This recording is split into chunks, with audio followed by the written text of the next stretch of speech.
Tournament na naman tayo. And testing natin, peacock naman. Let's go. I-gripan muna natin guys, wala pang grip. Gamit natin yung rigid grip ng Outsport.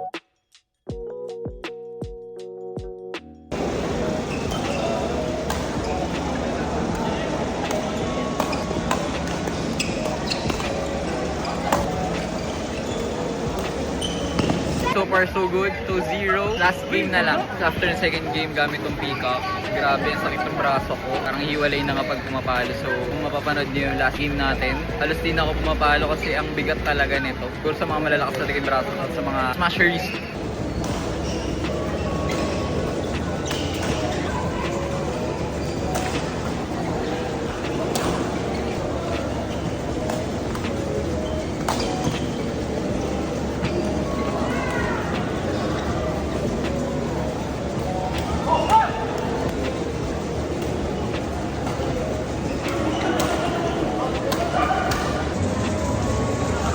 Kawi lang natin, nalimunta ko mag-outro. Ayun, talo tayo last game. Kasi lakas din talaga nung kalaban eh. Runner-up kami as a whole team. So, kahit ano standing namin, same-same kami na runner-up. So, ako guys, 2-1. Feedback ko guys sa peacock. Ngayon ko lang ginamit yun ng ganung kaseryosohan. Solid. Grabe, ang sakit ng braso ko. Solid sa sakit guys. Hindi talaga siya para sa akin. So, kung smashers ka, malakas braso mo. Para sa inyo yun. Ayun, halos hindi ako pumapalo. Dun last game lang kasi pinipilit ko ng manalo. Talagang olats kami. Hindi kaya. So, ayun. Ang feedback natin guys, kaya ba sa tournament? Kaya ba sa compatible sa playstyle nyo? Kasi talagang super head heavy siya. Para sa akin, mga even balance lang, ganun, headlight.